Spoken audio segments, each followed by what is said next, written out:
Estou de volta, pessoal. Então, nós estaremos hoje aqui tratando do tema de responsabilidade tributária em relação ao ICMS, um tema que será de grande valia para as rodadas orais da competição. Então, fiquem bastante atentos, tirem notas e fiquem à vontade para fazer comentários aqui mesmo no YouTube. Nós iremos colocá-los na tela para que vocês possam perguntar o que quiserem aqui.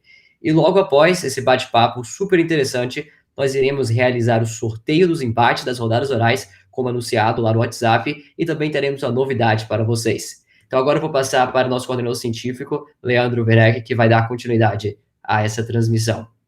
Leandro? Já entrei. Boa noite, pessoal! E a saudade de ter gente do outro lado dizendo boa noite, você naquela pegada bem, bem colegial. Obrigado, Rui, pela apresentação. Acho que já antecipou muitas das coisas aqui. Logo mais, Rafael já está conectado, ele vai subir, é só Rui dar o comando. E coloca ele já, Rui. Coloca ele já para a gente aqui. Vamos lá. Até mais tarde, pessoal. Vai lá. Eita. Olá, e pessoal. aí, Rafa, beleza?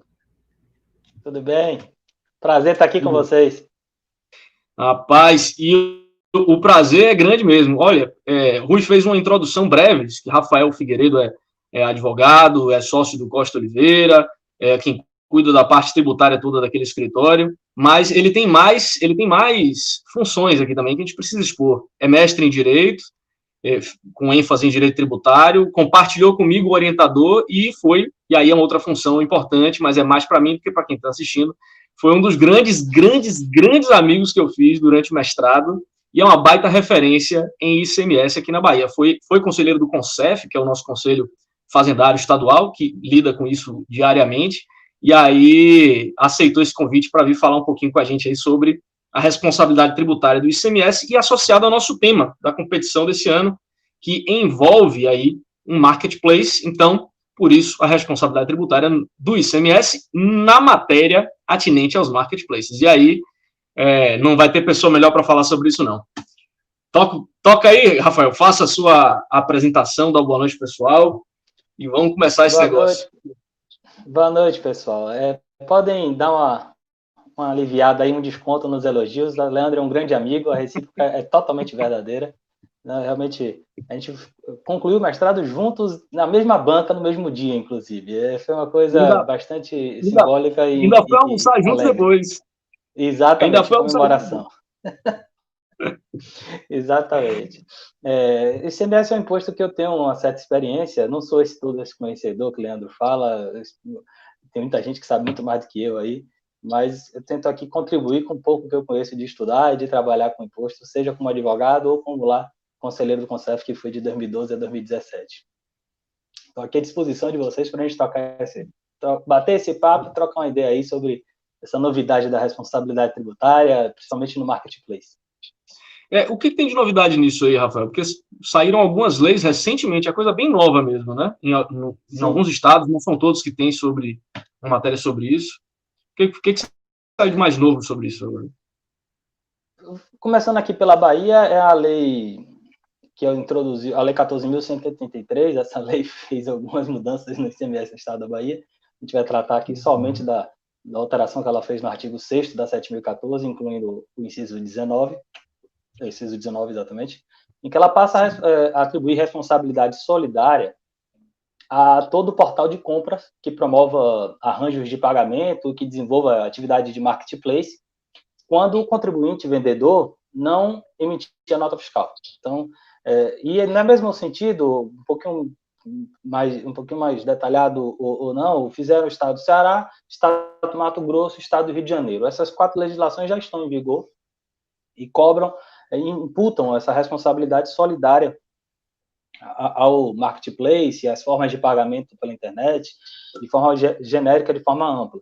E tem outros projetos de lei de outros estados nesse sentido, e tem também alguns estados que estão fazendo a cobrança mesmo sem lei, entendendo que isso não precisaria de uma lei específica, que bastaria as normas gerais ali de responsabilidade solidária que existem na legislação, tanto no CTN quanto na legislação estadual de cada estado.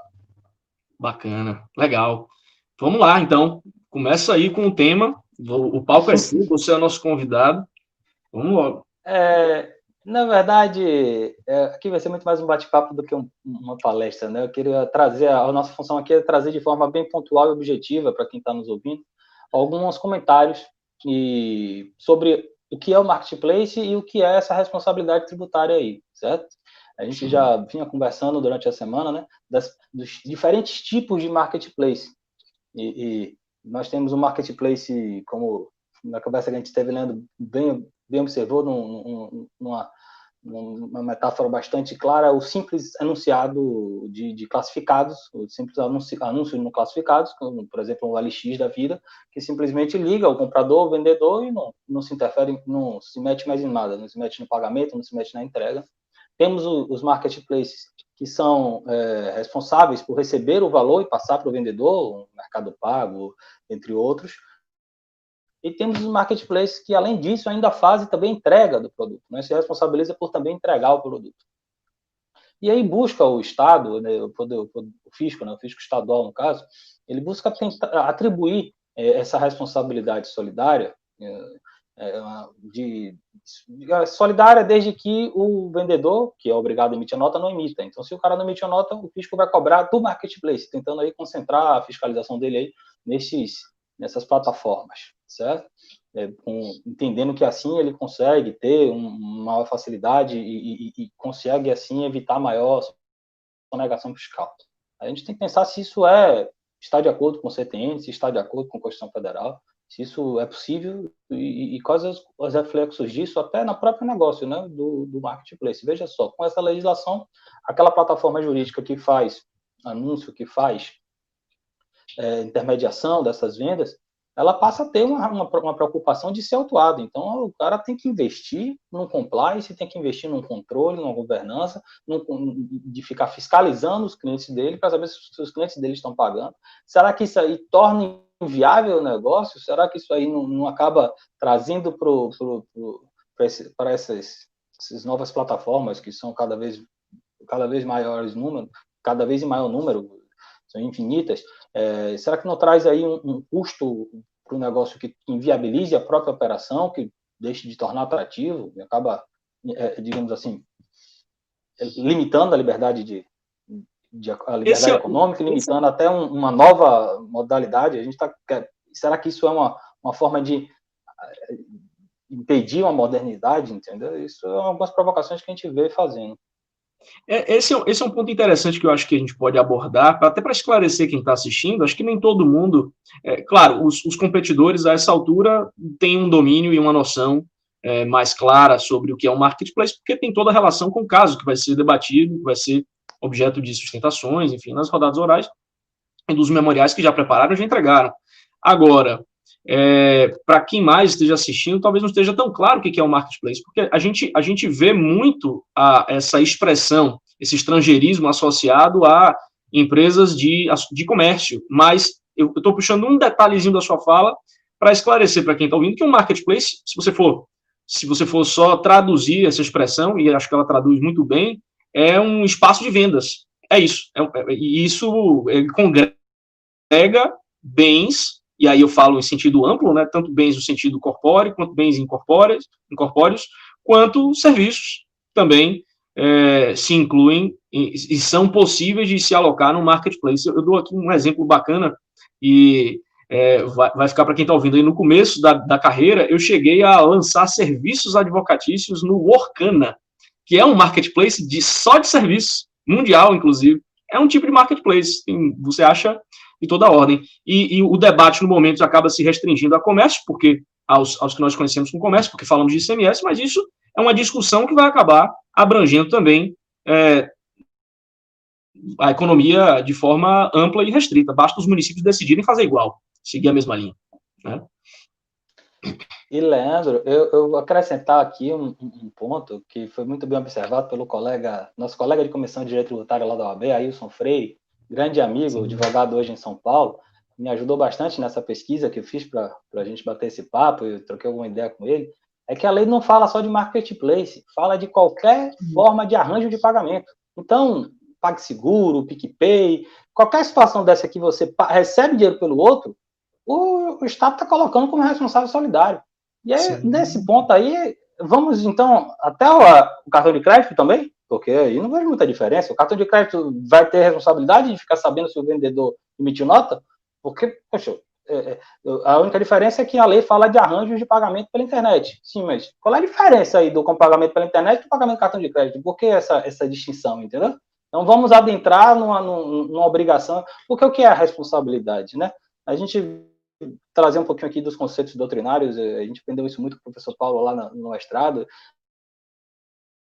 o que essa responsabilidade tributária, seja por substituição ou por transferência, né? A responsabilidade tributária por substituição, a gente imputa ao substituto que tem algum poder sobre a riqueza a obrigação legal de pagar o tributo pelo substituído. Por transferência, ele não tem um poder sobre a riqueza, mas tem um poder um pouco menor, mas um poder de fiscalizar e de exigir que o contribuinte pague. Então, fica lá uma responsabilidade dele, se ele não exigir, o fisco pode cobrar, se o responsável não exigir que o contribuinte pague e o contribuinte não pagar, o fisco pode se voltar contra o responsável. Está lá no artigo 134 do CTN, de diversas hipóteses, talvez a mais fácil de se elucidar seja aquela lá do tabelião, que tem que exigir que seja pago o imposto de transmissão, o imposto do ITBI, o ITIV, o imposto de doação. Se o contribuinte não pagou, o fisco pode se voltar contra ele. E aí, então, ele acaba sendo ali um braço do fisco no auxílio ali da fiscalização da arrecadação tributária. Então, aqui, quando o fisco coloca essa responsabilidade que ele chamou de solidária, e daqui a pouco a gente vai até discutir se isso é solidário mesmo, se não é, se existe responsabilidade solidária, ele está imputando para qualquer intermediador em portal de internet, que receba, que faça arranjo de pagamento, ou que faça anúncios no marketplace, que às vezes o marketplace não necessariamente precisa receber pagamento, basta ter anúncio, como a gente falou aí, o exemplo do mero classificado digital, que é o LX, por exemplo. Então, ele está imputando a ele essa responsabilidade de conferir perante todos os anunciantes lá, os vendedores lá, se eles estão emitindo nota. Se não emitir nota, o fisco vai se voltar contra eles. Então, por que ele exige isso desses intermediadores de pagamentos, esses anunciantes, e não exige, por exemplo, a gente voltar para antes da internet, do cartão de crédito, do classificado do jornal, porque eles são semelhantes.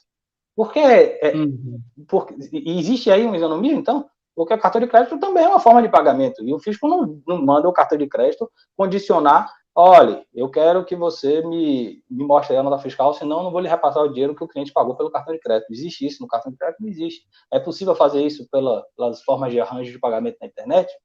Mesma coisa, existe isso nos anunciados de jornal? Não existe. É possível fazer isso nos anunciados digitais, que são os marketplaces exclusivamente de anúncios, que são equiparáveis? Então, será que é possível fazer isso? A gente levanta aqui alguns questionamentos que realmente eu não acho que haja uma certa paridade aí entre o tratamento dado a quem está fora da internet e quem está na internet fazendo serviços semelhantes. Bacana, bacana. E as condições que você enxerga para isso ser viável, como é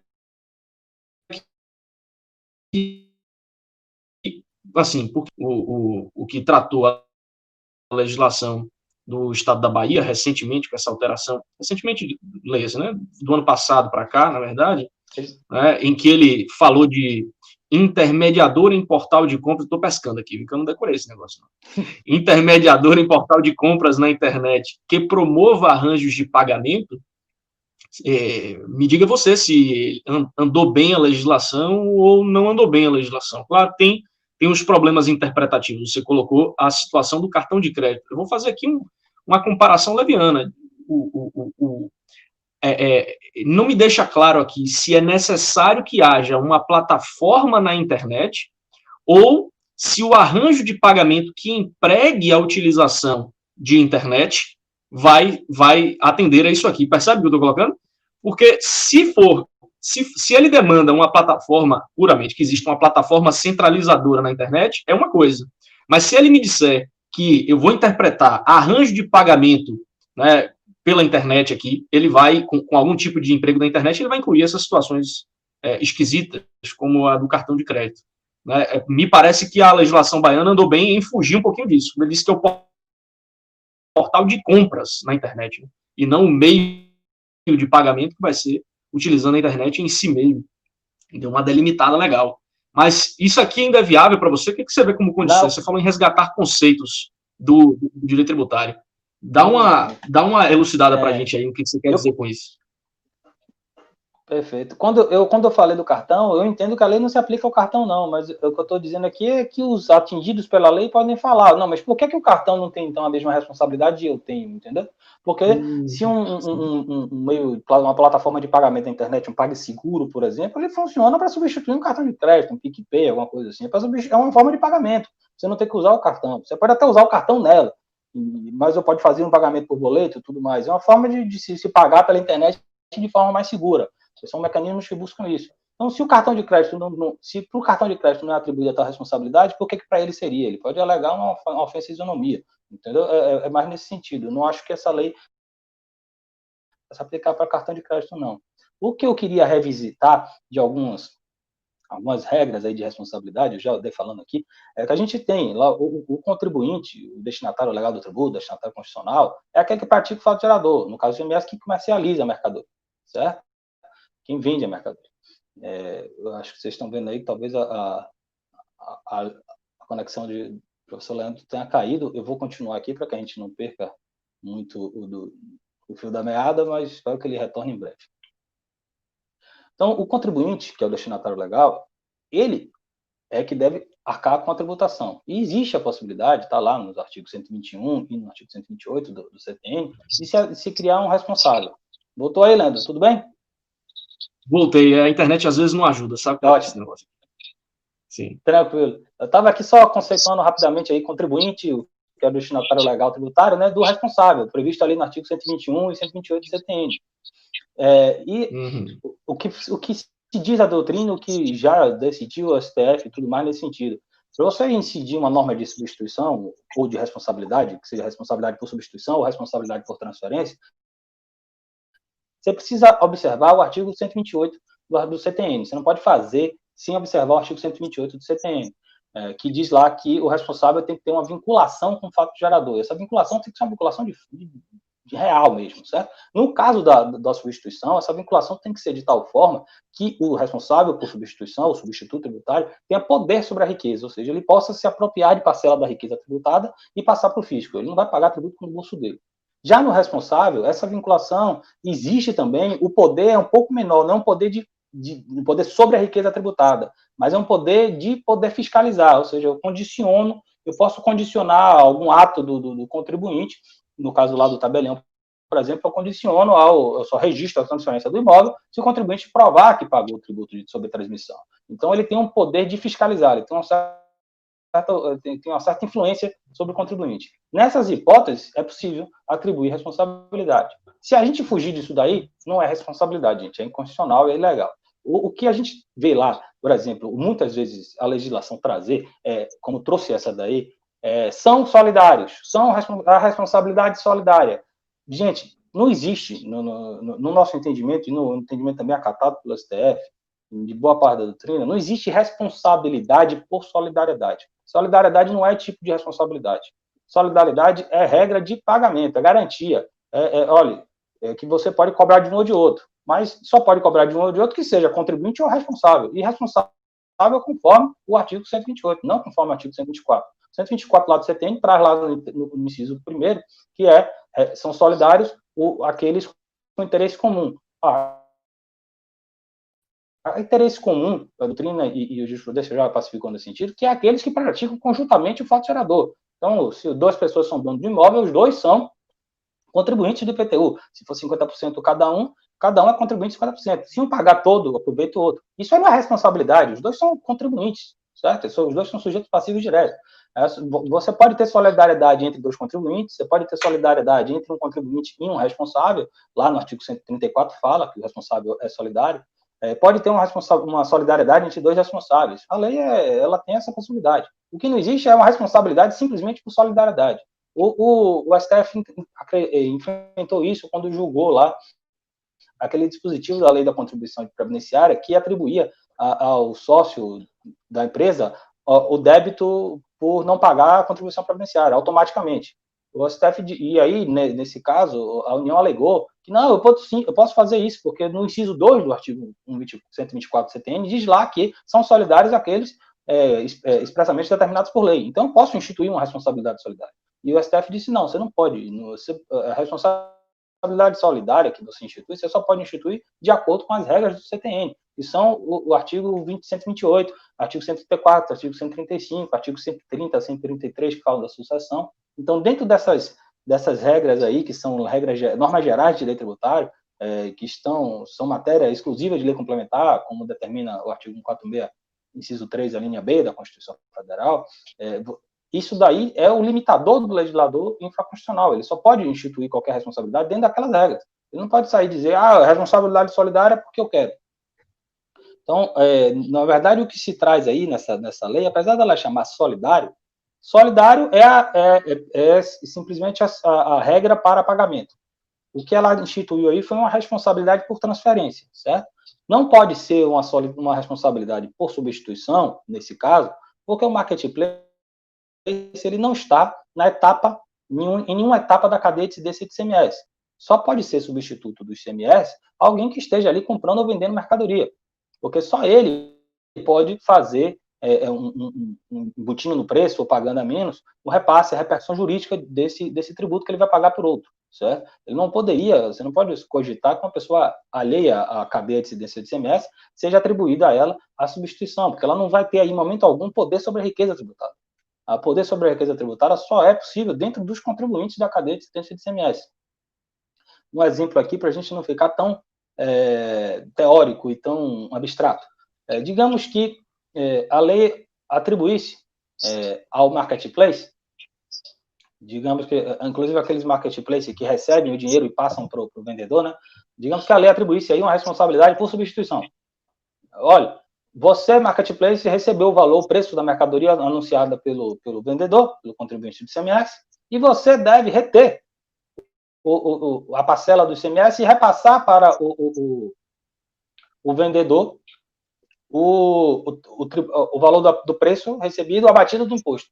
Se fosse instituída essa responsabilidade por substituição aí, ou retenção na fonte, você iria transformar o ICMS em imposto cumulativo, porque essa pessoa fazendo essa retenção e fazendo esse abatimento aí do débito do ICMS em cada nota, ela estando fora da cadeia de incidência, você não vai permitir uma compensação de crédito e débito. Então, o vendedor lá que receber retido, ele vai falar assim, mas você pagou por mim, mas eu tinha crédito aqui, ó. Eu queria apurar isso na minha conta corrente de fiscal de ICMS, lançando crédito e débito, para no final do mês eu ver se eu tenho algo a complementar, o quanto é que eu tenho que pagar. Se você me der tudo já abatido, eu paguei em cada venda. Eu cobrar ICMS em cada venda é ICMS cumulativo. Eu não vou ter nunca a oportunidade de aproveitar dos créditos das etapas anteriores, dos insumos que eu comprei, ou da própria mercadoria que eu comprei para revender. Então, não é possível um marketplace ser substituto tributário, ou agente de retenção. O que ele pode ser, talvez, é um responsável por transferência. E aqui eu vejo essa norma aí da legislação baiana e dos outros estados, a criação de uma responsabilidade por transferência. E aí eu tenho que me perguntar, colocar aqui a questionamento, que é esse o maior questionamento que está sendo feito por todas as bancas de advocacia e pelos próprios afetados por essa norma, que estão já buscando a justiça, isso daí atende o artigo 128 do CTN, porque, por substituição, a gente entende que não pode ser aplicado isso daí. Poderia ser por uma responsabilidade por transferência. Isso daí existe nesse marketplace, ele é uma terceira pessoa vinculada ao fato gerador, existe um vínculo de fato, ou ele é um mero parceiro comercial do comerciante e não tem nenhum vínculo que justifique. Eu acho que aí a gente vai ter que apropriar isso e analisar isso de acordo com os diferentes marketplaces, certo? Porque quando a lei bota marketplace de forma geral e abstrata, usando até um termo em inglês, sem explicar muito o que ele significa, é complicado. A gente quando a gente bem começou aqui, já tem vários tipos de marketplace. Se for um marketplace que só faz o anúncio, ele não tem como controlar se o comerciante está oferecendo a mercadoria, a venda da mercadoria, a tributação ou não. Ele não tem como saber se o comerciante emitiu nota fiscal. Não tem nem como exigir dele isso. Impossível. Digamos que, como é que um exemplo, como é que o LX vai conferir se todo mundo que anunciou lá emitiu nota fiscal? É inviável, não tem nem como, é impraticável esse controle. E aí se pergunta, mas e aqueles marketplaces que recebem o dinheiro e depois repassam para o anunciante, que é Mercado Pago, Amazon, tantos outros, eu posso estar esquecendo de algum aqui. Então, o consumidor final, o adquirente da mercadoria, vai lá e paga para a plataforma, e a plataforma repassa para o anunciante. Nesse caso, existiria aí um poder de fiscalização, ele teria uma vinculação com o fato gerador capaz de ser, que permita a legislação imputá-lo como responsável por transferência, ou seja, olha, você tem que fiscalizar aí o contribuinte e dizer para o contribuinte que você só vai transferir o dinheiro do preço da mercadoria pago pelo consumidor se o contribuinte apresentar nota fiscal. Se ele não apresentar nota fiscal, você não deve reter o tributo e pagar para o fisco. Não deve nunca passar para ele o valor bruto. Ele só passa o valor bruto se ele tiver oferecido a venda, a tributação, né, emitindo a nota fiscal. Senão eu vou cobrar de você. É viável isso? Será que isso aí a gente não vai estar transformando, inibindo as atividades do marketplace, exigindo deles um investimento um custo, né? Porque investimento é custo na operação, investimento em controle. Ele vai ter que ter gente lá suficiente para poder cobrar e fiscalizar de todos os anunciantes. Então, o fisco está atribuindo a ele aí uma responsabilidade bastante onerosa, não é coisa pouca, porque se ele tiver que pagar o ICMS dos outros, do ICMS numa varia aí de 18% a 20%, é bastante e é muito mais até do que ele recebe para anunciar ali. E você está considerando a situação de responsabilidade nesse tocante apenas numa operação padrão, que é a operação, digamos que a operação graduação, que eu costumo falar. A primeira aula de ICMS você ensina a operação de circulação de mercadoria interna, dentro do Estado. Mas a maior parte dos estados demanda o pagamento antecipado do ICMS para a mercadoria entrar, por exemplo, quando a operação é interestadual. E aí se considera que esses marketplaces operam, estou falando agora de uma Magazine Luiza que opera no Brasil inteiro, mas a gente pode falar de algo como a Amazon, que opera no mundo inteiro, ou em grande parte do mundo, pelo menos. Esses caras iam ter aqui dentro do Brasil que ter um controle de compliance da legislação de cada estado para que ele pudesse assegurar que o tributo tenha sido recolhido em cada um desses estados para cada operação de cada um daqueles anunciantes, né, que lançam a mercadoria para venda pela plataforma. E aí você falou do Mercado Pago e ocorreu um negócio interessante, que na verdade você falou do Mercado Pago, mas traduzindo em miúdos, você está se referindo, me parece, às vendas do Mercado Livre, quando o comprador opta pelo pagamento via Mercado Pago. Ele tem a plataforma de pagamento e a plataforma de anúncio. São apartadas, mas conectadas, né? E aí, quer dizer, para uma operação como a do Mercado Livre, o cara ia ter que observar as operações que foram pelo Mercado Pago, e ele tem que observar a legislação tributária do Brasil inteiro para identificar de que forma cada um a responsabiliza e de que maneira ele vai coadunar com aquilo ali pelos anunciantes, em todos os estados, e as operações que não são pelo Mercado Pago, que ele não teria nenhum tipo de recurso passando por dentro da plataforma, né, pelo meio de pagamento dele, e aí a situação seria completamente diferente. Quer dizer, o cara tem que ter dois modelos ainda de negócio para a mesma plataforma, imaginando na verdade, como está aí na lei, é que para os dois, porque joga lá marketplace, certo? A lei botou tudo no mesmo balaio. Eu entendo que o primeiro, como você deu o exemplo aí, o Mercado Livre puro e simples, seria completamente ilegal a atribuição de responsabilidade, porque ele não tem possibilidade de cumprir essa exigência. Ele não tem como exigir a apresentação da nota fiscal do anunciante. Ele não tem esse controle. Não tem, por que ele vai... ele não tem nada a condicionar. Até porque, na atividade como marketplace, aí em particular eu me refiro ao LX e o Mercado Livre também, os dois são bem peculiares no que fazem nessas duas plataformas, você anuncia qualquer tipo de coisa, inclusive coisas que não são mercadoria. Então, você até começar a controlar, a plataforma tem que começar a controlar o que é mercadoria e o que não é, para saber onde é que ele vai assumir a responsabilidade e onde é que não vai. Tem gente que anuncia carro próprio para vender, tem gente que anuncia casa para vender no Mercado Livre. Então, acho que acaba tornando impraticável, né, para controlar isso, que é um sujeito só, né? Você tira o ônus, é coisa que o Estado tem feito muito, ele tira o ônus de fiscalização e de controle que é inerente à sua própria atividade, e é lícito e é válido transferir por uma questão de praticabilidade, em parte, para os contribuintes, mas eles têm passado do limite para tornar impraticável até mesmo o contribuinte fazer. E aí a gente cria esse tipo de problema e discussão sobre se é viável ou se não é isso aqui, do ponto de vista normativo. Eu concordo plenamente. Para esses, eu acho que aí já é o primeiro erro, talvez o maior erro da legislação é jogar todo mundo na mesma situação.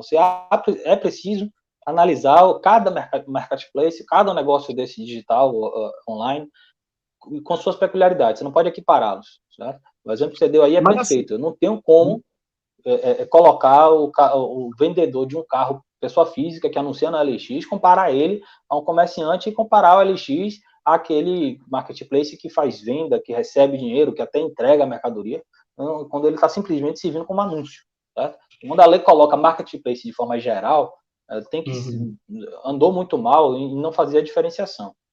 E ainda que a gente vinha dizer depois, não, marketplace aí, leia-se o que recebe o dinheiro. Não é o Mercado Livre, é o Mercado Livre quando optar pelo Mercado Pago, se a gente der o exemplo, ficar nesse exemplo aí.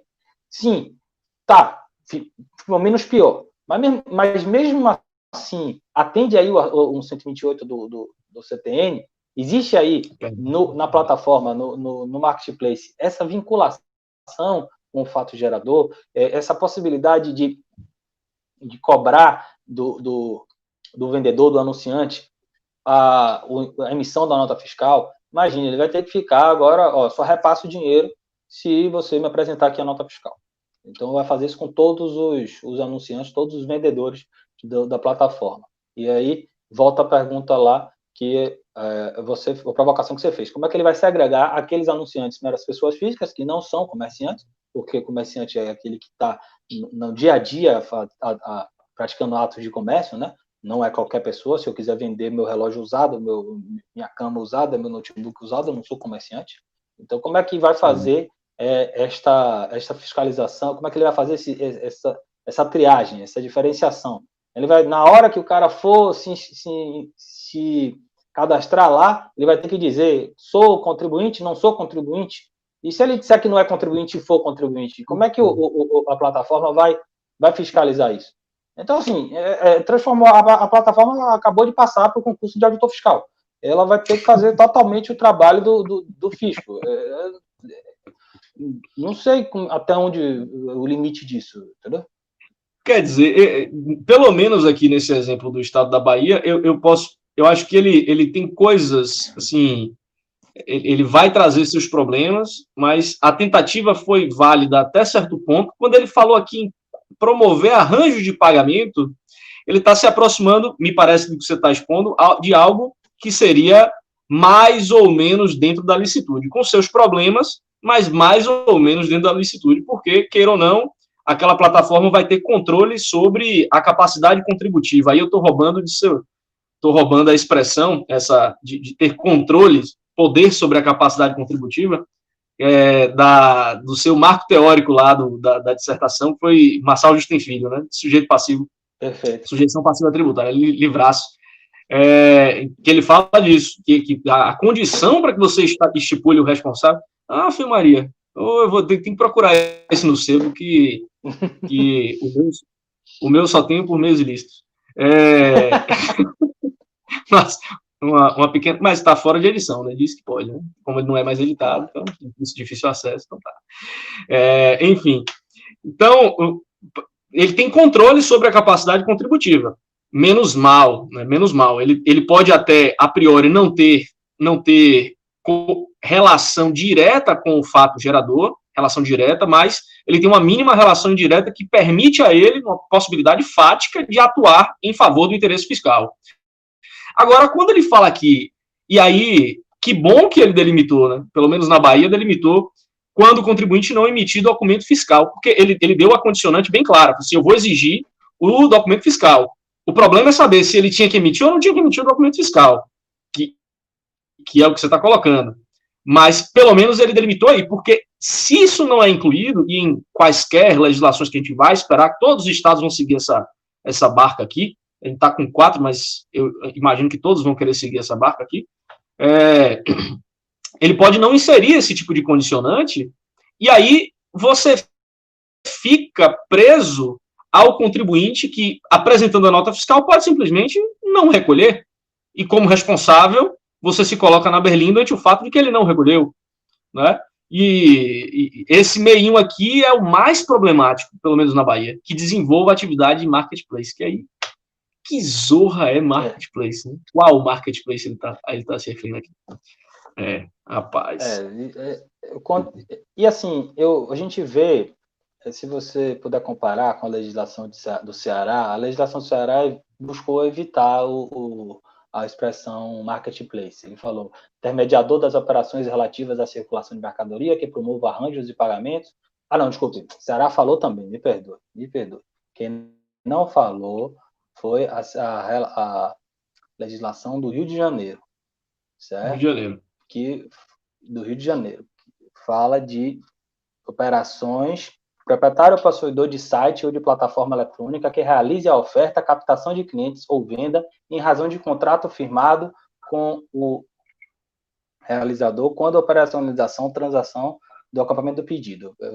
Meu arquivo aqui andou dando um tilt aqui, eu não consegui ler totalmente. Mas lá no artigo 18 da lei 2657/96, lá do Estado do Rio de Janeiro, ele fala o seguinte, agora eu abri aqui, vou conseguir ler para vocês. O proprietário ou possuidor de site ou de plataforma eletrônica que realize oferta, captação de clientes ou venda em razão de contrato firmado com o comercializador quando operacionalizar a transação financeira ou acompanhamento do pedido.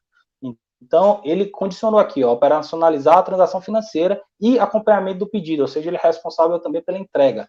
E aí, quando é responsável pela entrega, a gente já pode fazer até um parâmetro, uma comparação com a responsabilidade por transferência, muito típica na legislação de todos os estados, que é a da transportadora. As transportadoras têm uma obrigação de exigir a nota fiscal. Hoje em dia, a nota fiscal eletrônica é o DANF, documento de arrecadação de nota fiscal eletrônica. Documento auxiliar de nota fiscal eletrônica. Então, a transportadora que não exigir a nota fiscal para acobertar o trânsito da mercadoria, ela é autuada como responsável. Isso é padrão em todas as legislações dos estados. Ou seja, o que entende que ela aí tem um poder de fiscalizar, né, e é atribuída a ela uma responsabilidade por transferência. Ela pode condicionar, falar, eu só levo sua mercadoria se você me der a mercadoria junto com a nota fiscal. E aí, essa nota fiscal vai ter que acompanhar a mercadoria. No caso dos Correios, com SEDEX e tudo mais, os Correios são autuados também se aceitarem enviar a mercadoria sem nota fiscal acompanhando. Porque entende-se que, se o comerciante emitiu a nota fiscal, mesmo que ele não pague o tributo, ele já declarou a ocorrência do fato gerador ao fisco. Então, não tem mais sonegação. O que vai ter aí é inadimplemento ou, com base nesse entendimento louco do STF recente, e apropriação indébita tributária. Isso é um tema para um outro dia aqui para a gente discutir. Então, pelo menos no Rio de Janeiro, a gente viu um condicionante mais interessante. Aqui na Bahia, no Ceará, no Mato Grosso, essa expressão ampla e ainda em inglês, marketplace, e o que de acha marketplace? O que é que, veja só, quem vai definir o que é marketplace? A gente vai estar falando aqui de vários possibilidade de marketplace e podem estar inventando uma nova nesse momento. Não tem como a gente delimitar com segurança o que é o marketplace. Alguns anos atrás, você nem conseguia imaginar o que hoje é possível ser feito no comércio virtual, no comércio digital de mercadorias. Mercadorias ou até bens digitais, né? Não necessariamente a mercadoria corpórea, a mercadoria virtual também. Então, dos males o menor, a gente vê que a legislação do Rio é a menos pior das 4 que existem aí hoje. Vamos ver como é que vão vir as outras e o que vem daí. Eu acho que a gente deveria, para começo de conversa, excluir todo o marketplace que não tenha relacionação com a transação financeira e com a entrega da mercadoria. Esses não podem ter nenhuma responsabilidade, esses não têm como fazer essa responsabilidade. E os que têm alguma relação com a transação financeira e acompanhamento da mercadoria, é preciso aí analisar se é interessante, se é uma questão de política tributária, política fiscal, Se isso é interessante, atribuir a responsabilidade, porque pode ser que você inviabilize algumas atividades, do ponto de vista de, para anunciar, agora o cara vai começar a exigir uma série de requisitos para que depois ele não... Para anunciar aqui no meu site, agora você tem que me apresentar um comprovante de que você está em uma situação regular perante o seu estado. Se você não tiver inscrição estadual, provar que você não é comerciante. Então, eu não vou aceitar agora quem não for comerciante, eu só vou aceitar quem é comerciante. Quem não for comerciante, eu posso depois ser responsável, porque o cara não vai emitir nota fiscal. Então, você acaba inviabilizando e até limitando de forma, digamos, indevida, mas não elogiável, não aconselhável, certas novidades, certas modernidades que não dá para ficar segurando. É igual a gente ficar querendo tapar o sol com a peneira. Isso veio para ficar. Compra e comercialização de mercadorias pela internet é coisa no mundo inteiro. Isso hoje, inclusive na pandemia, é o que segura o faturamento das empresas. Você não pode criar certas limitações e inibições a essa atividade econômica.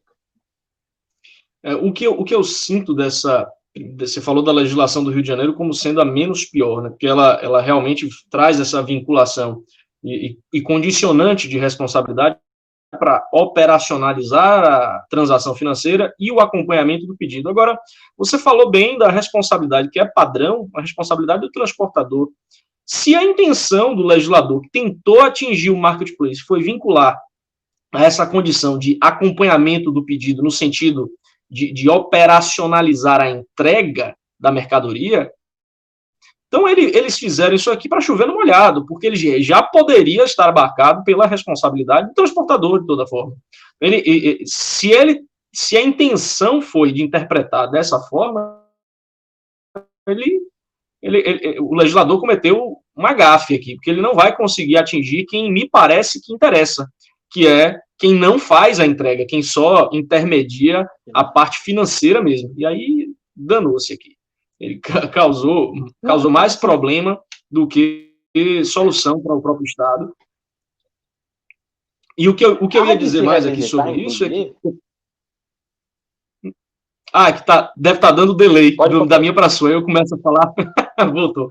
Sim, então, e o que mais eu ia dizer sobre isso aqui? É que a intenção de desonerar, você falou que o Marketplace passou no concurso para o auditor fiscal, né? Falou assim,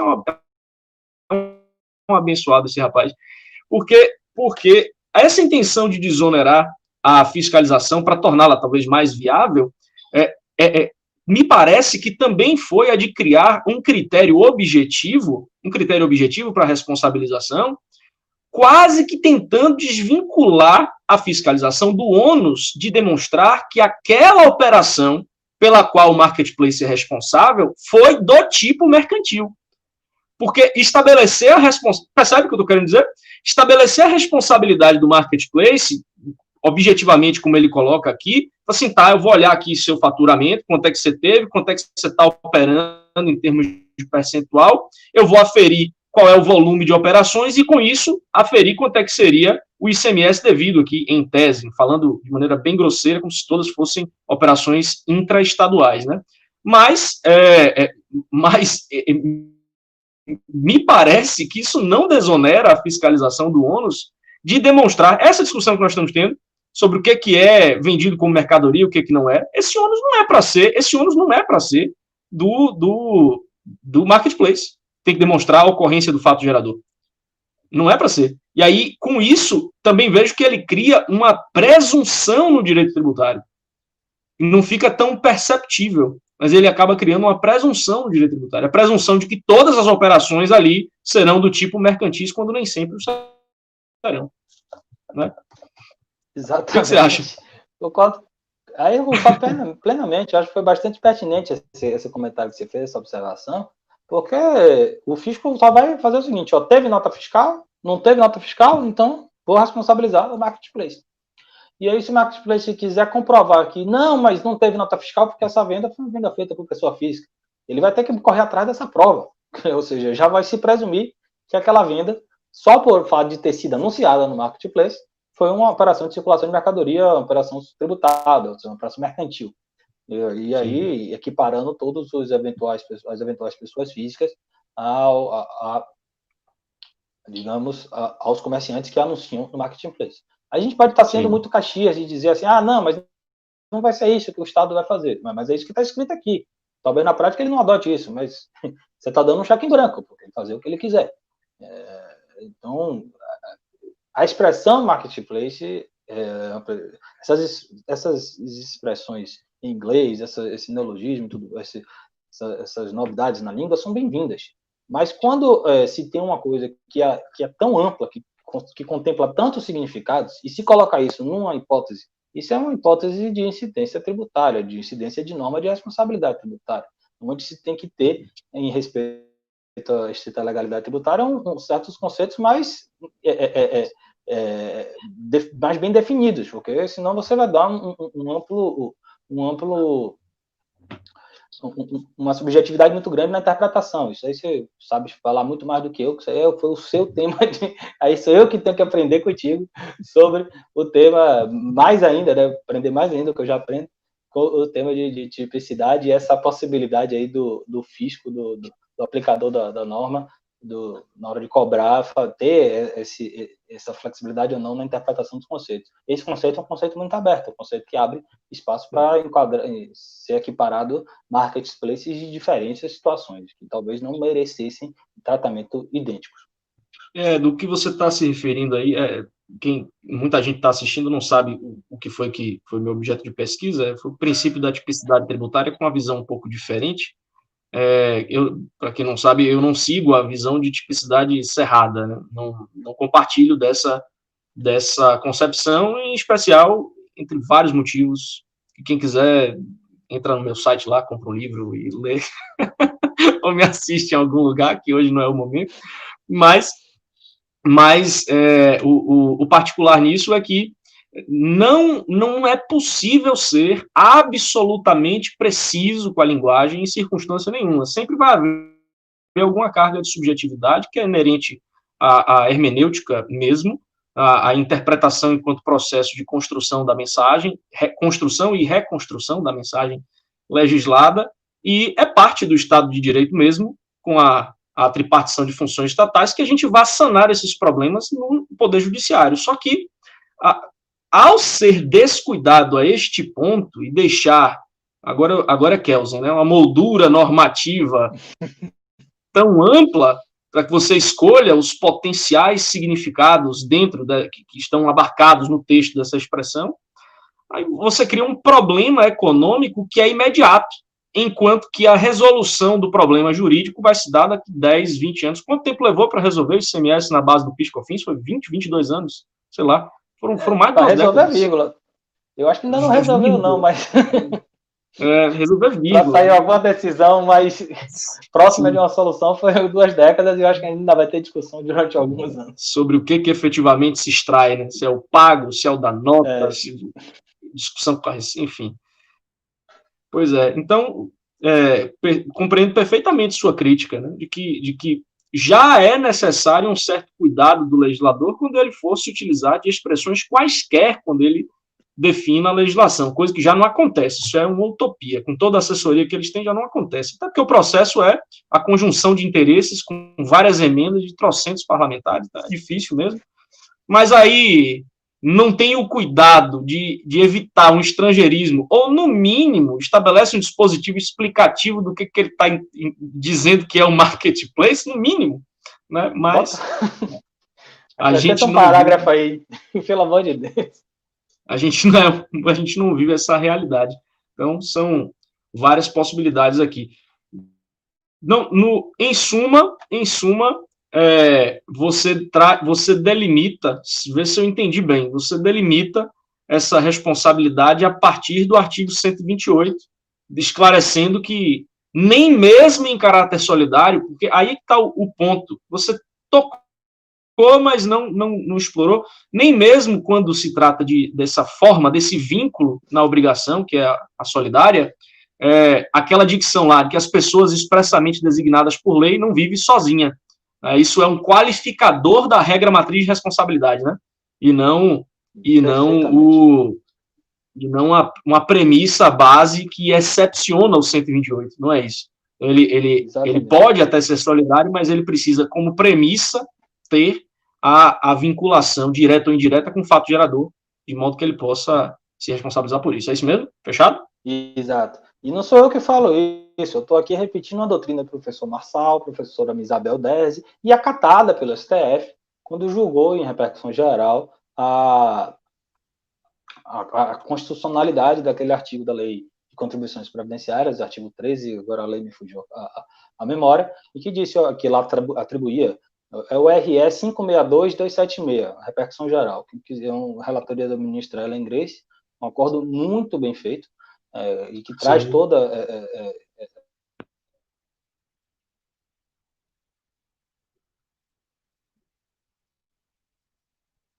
Ixi.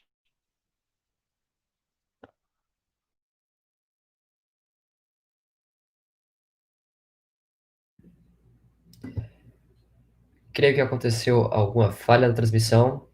Só um momento que nós já vamos retomar aqui.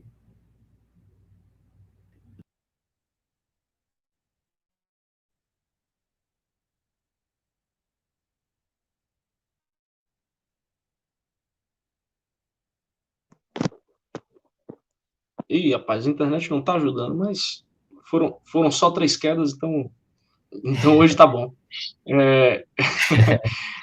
Pois Rui, bem. parece que mandaram algumas perguntas aí, né? Sim, Sinalizou isso. Encaminha aqui para assim que o Rafael voltar, ele já deve estar retornando aqui, eu já sinalizo e a gente toca. Ou aquilo que me for pertinente, eu posso também começar esclarecendo enquanto ele já chega. Pronto, parece que o Rafael já voltou e já está aqui. Sem querer Mas aparecer manda as aqui, eu perguntas para a gente. sigo na tela. Ok. Primeira pergunta aqui foi do Ítalo Brito, que é competidor da competição do Multibaiano. E Sim. ele pergunta, caso o comerciante não emita nota fiscal, o marketplace não iria entregar o dinheiro? Não seria a apropriação indébita com a não entrega? Cara, aí eu vou responder. Enquanto o Rafael está chegando, veja só, Ítalo, a gente precisa distinguir duas coisinhas aí. A gente fala de relação jurídica tributária, e aí uma relação de direito público, muito bem compreendida. Agora, essa relação a que você se refere, ela não seria a jurídico-tributária, seria uma relação regida pelo direito privado.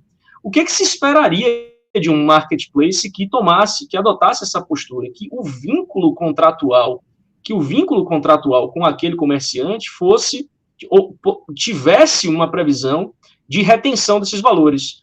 Não é uma recusa, né, não seria em si mesma uma recusa de entregar aquilo que é titularizado pelo comerciante que lança seu anúncio e vende pelo marketplace, mas uma retenção temporária para que ele cumpra a condição contratual que, por sua vez, está vinculada às regras de responsabilidade tributária, percebe? Então, o que isso implicaria seria uma alteração contratual. A decorrência dessas normas de responsabilidade implicaria uma alteração contratual, isso que seria o recomendado, né, para que ele tenha a legitimidade para reter, não entregar esses valores ao comerciante quando isto ocorra, condicionando a entrega da nota fiscal. Rafa já deve ter pego aqui no ar, mas a pergunta que o espectador fez aqui, o Ítalo, era de se enquadraria como apropriação indébita, o fato de o marketplace se recusar a entregar os valores ao comerciante ante a não apresentação de nota fiscal. Percebe? Aí eu estava sinalizando para ele a diferença entre os vínculos de direito público e privado, de modo que você pode, por favor, contribua se você discordar de mim, à vontade, sabe que não tem isso, de modo que não é que a regra tributária imputaria essa legitimidade de imediato. Eu acredito que teria de haver uma alteração nas relações jurídicas privadas do marketplace para que passasse a contemplar essa entrega de nota fiscal como condicionante para evitar esse tipo de exigência, né? E de exigência civil, digamos. O que eu vejo aí, digamos que seja possível a atribuição da responsabilidade por transferência aos marketplaces. digamos que isso seja constitucional. Eu não tenho certeza se é, eu não tenho certeza se isso atende o 128 do CTN, não. Mas digamos que sim. Uhum. Então, o que seria isso na prática? E aí só poderia ser feito para aqueles que transacionam financeiramente, ou seja, aqueles que têm o dinheiro do objeto da venda, do anunciante. Se ele não tiver o dinheiro, ele não tem como condicionar nada. Então, ele tem o dinheiro lá, o cara fez uma venda, digamos, o cara vendeu uma mercadoria por R$100, e aí foi pago para o marketplace. Na convenção entre eles, diz que X% lá é a remuneração do marketplace, ele teria que passar o líquido, né? Digamos que a remuneração do marketplace, não sei, 5%. Então, teria que passar R$95. Só que, como a lei atribuiu responsabilidade tributária ao marketplace, o marketplace fala, eu só te passo os R$95 se você me apresentar, me comprovar que emitiu nota fiscal nesse mesmo valor. E aí, digamos, uma situação que o vendedor se recusa a apresentar a nota. Não tenho que emitir nota, eu não sou comerciante, ou não quero emitir mesmo, eu tenho direito a receber aí, você não pode ficar com o dinheiro que é meu. O que é que poderia fazer o marketplace? Aí, colocando no lugar dele aqui, eu poderia, no máximo, oferecer a tributação à venda, colocar lá os R$100, emitir, não sei como é que ele vai fazer isso, emitir a nota fiscal como responsável, não sei, mas oferecer esses R$100 à tributação, e aí essa tributação seria cumulativa, né, porque seria sobre a nota, o preço total da nota, e pagamento, não apuração conta corrente, crédito versus débito, e pagar e passar, porque ele não pode ficar com 100% ali do valor, ele pode ficar com a remuneração dele, que no caso foi 5%, né? Digamos que o ICMS seja 20%, 18%, mais 2% adicional de pobreza, como aqui na Bahia, ou seja, 20 de 100, então ele passaria 75 para o anunciante e pagaria ao Estado R$20. Mas aí você já está trazendo ele como um autêntico agente de retenção, certo? Mas seria a forma que ele teria para se desincumbir da responsabilidade para não ser autuado, certo? Ou, digamos assim, se a legislação permitisse que ele simplesmente notificasse o fisco da ocorrência da venda sem nota fiscal para que o fisco pudesse cobrar do vendedor, do comerciante devedor do ICMS. Mas me parece que não é o que a legislação fala. A legislação coloca ele como responsável de solidário, então ele vai ter que pagar. Ele paga com o dinheiro que está na mão dele e passa para o comerciante. E se o comerciante quiser alegar que, mas aí eu sofri uma incidência cumulativa, eu acho que aí ele não teria muito o que argumentar, porque se ele não emitir nota fiscal, o fisco não quer saber de apuração de crédito e débito. Senão, por exemplo, digamos que ele venda mercadorias e não emita nota fiscal, faça uma omissão de saída. Quando o fisco vai autuar, ele cobra o alíquota sobre o valor total da venda. Mas eu tinha crédito lá. Sim, se você tivesse crédito, era para você ter emitido a nota e fazer a apuração crédito e débito. Se você tem crédito, continue com o seu crédito aí. Quando você passar a emitir nota fiscal, você vai utilizá-lo para abater da apuração do ICMS. Se essa talvez fosse a solução. Se a gente admitir como constitucional e como legal essa responsabilidade por transferência, ou até uma semelhante a uma retenção na fonte desses marketplaces. Quer dizer, então Rafa só avança um pouquinho mais e sinaliza, respondendo o Ítalo aí, acho que inteiramente, que ele não pode reter a totalidade. Ele deve reter somente aquela diferença inerente ao imposto e repassar o saldo para o credor. Agora, eu avanço em cima da sua conclusão mais um tanto, e a pergunta sobre isso envolve uma relação de natureza civil que eu não entendo que a legislação tributária repercute de imediato nessa possibilidade contratual de fazer a retenção, entendeu? Então, eu acredito que para fechar essa operação nas duas relações jurídicas, ele precisaria transpor isso para uma cláusula contratual para os seus usuários de maneira geral também. Não basta somente invocar o dever tributário na posição de responsável para fazer isso repercutir na operação civil também, entendo eu. Mais do que o contrato, né? Talvez ele tivesse que rever a própria plataforma, porque a plataforma já é meio que automático ali o repasse. Então, como é que vai ser feito isso? Vai ter que manualmente... Olha, pode inviabilizar por completo. É simplesmente, a partir de agora tem que tirar do ar a plataforma e fazer tudo de novo do zero, porque não foi pensado assim. É um custo e um dever instrumental para o marketing, para a plataforma na internet que não existia, e agora passa a existir, se isso for autorizado como constitucional, como legal. Então, assim, eu tenho certeza que isso aí ainda vai ter muita discussão, todas as plataformas não vão se digamos assim, não vão concordar com isso, não vão se sujeitar a isso sem uma discussão judicial. Provavelmente isso vai morrer na justiça, e aí, como você bem falou, é 10, 20 anos para sair uma solução. Eu acredito que, enquanto isso, vamos ter muita água para rolar debaixo da ponte e muita discussão. Muito trabalho, e muito trabalho também. Sim, sim. Bom, Rafa, pelo horário que a gente, mesmo não tendo aqui a limitação típica das lives de Instagram, a gente opta por um formato mais enxuto, não é para ser algo longo a ponto de se tornar talvez enfadonho aí para quem está assistindo. Acho que 1 hora é bacana. Então a gente vai agora encerrando. Se você tiver mais alguma colocação para fazer, a hora é essa.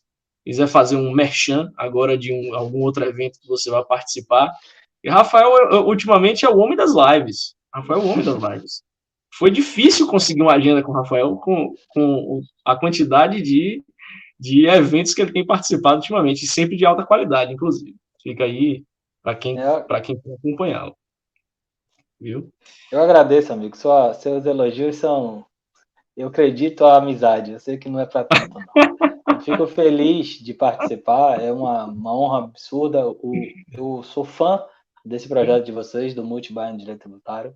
Convido todos aí a participar como competidores, aliás, como competidores, quem já está inscrito pode, quem não está, paciência, só ano que vem. Mas mesmo que não está inscrito, quem não vai competir, que assista, porque, como você já me disse, aí vai ser transmitido pelo YouTube, isso aí é de um aprendizado absurdo.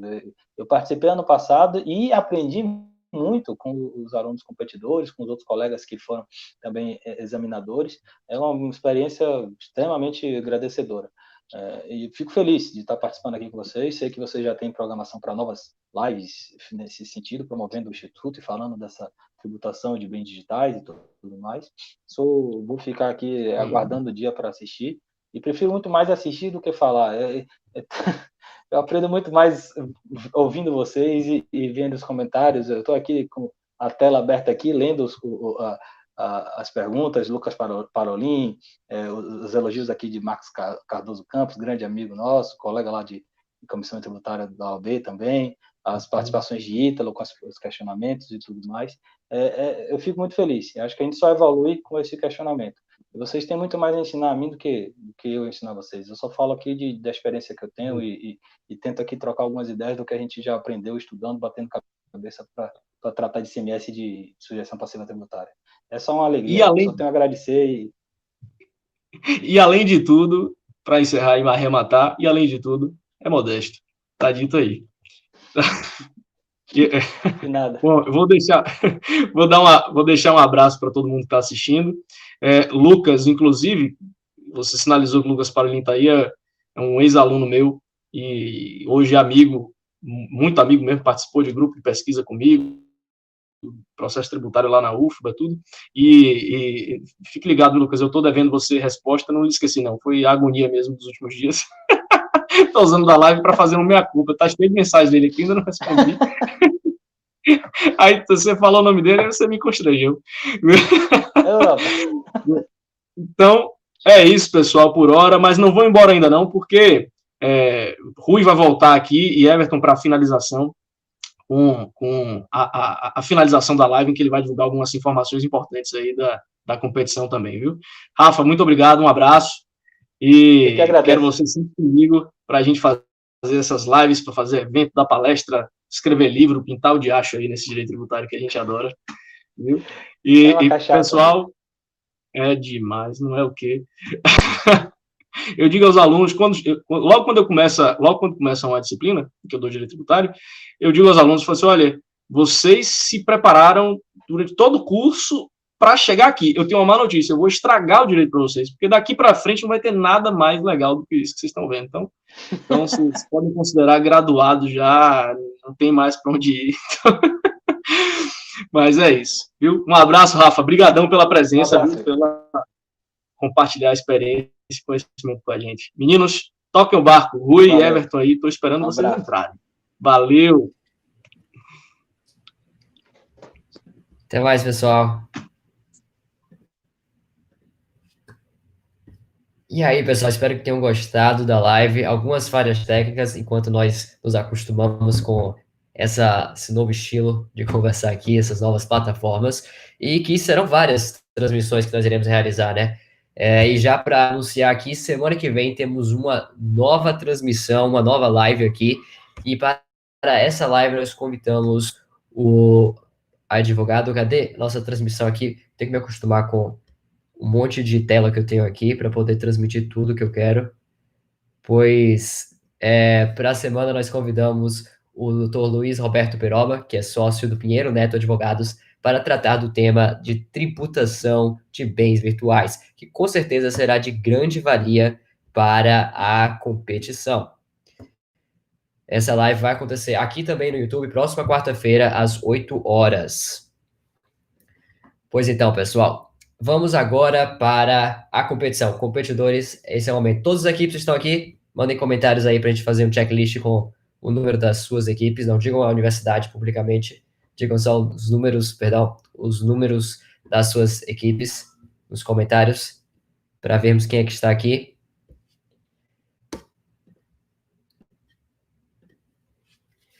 Então, antes de mais nada, antes da gente chegar nos sorteios dos embates, para que Everton vai se juntar aqui comigo, nós temos uma novidade. Quando a gente resolveu fazer essa competição online, a gente discutiu bastante para que ela fluísse da melhor maneira possível, porque seria um formato completamente novo para todo mundo e para o próprio estilo de competição de multicorte. E para auxiliar essa tarefa, o que a gente resolveu fazer aqui?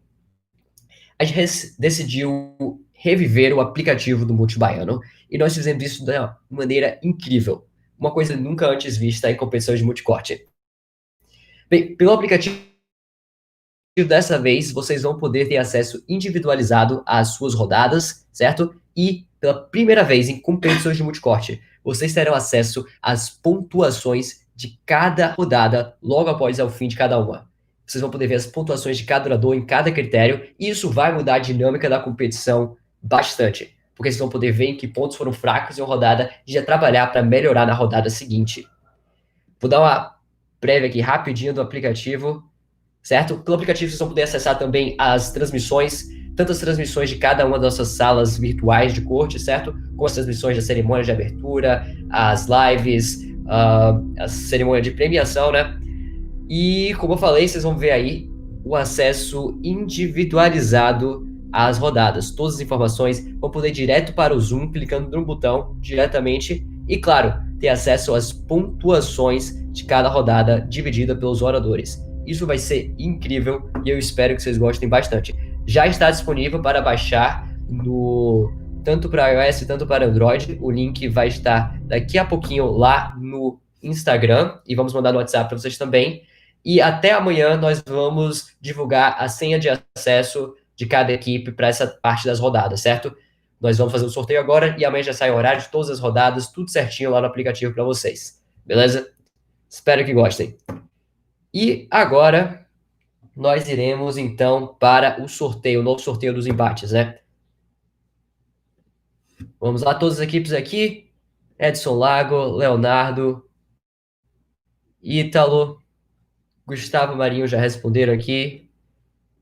Paula Becker, Vitor Hugo Leite. Espero que tenham gostado todos da live. Semana que vem tem mais, né? Então agora eu vou trazer aqui para a nossa tela Everton, que também é coordenador do Multi, para que a gente possa dar início ao sorteio. Everton, consegue me ouvir já? Sim, sim. Boa noite a todos. Foi uma grande live realizada por Rafael e por Werneck. E agora vamos dar início a esse sorteio, né? Vamos lá. Então, Everton, você vai aí nos dizendo a letra, né, de correspondência daquela tabela que a gente tirou pelo WhatsApp para vocês, agora de noite. E aí eu vou sortear aqui para você que vai corresponder a cada uma daquelas letras, certo? Também temos aqui a Esther, que se juntou a nós. Vamos lá. Everton, diz aí. Vamos lá. Letra A. Letra A. Equipe 272. Anota aí, Everton, 272. Equipe 272. Letra A. Jogando fora. Letra D. Letra B. 242. 242, letra B. Letra C. Ups, a câmera tá pra cá. Letra C, 227. 227. Isso. Né? Letra D. 7, isso. Vamos lá. Letra D de dado.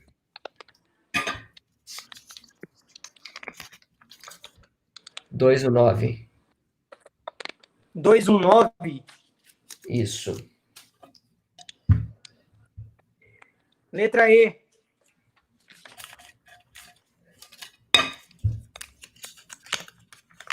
281.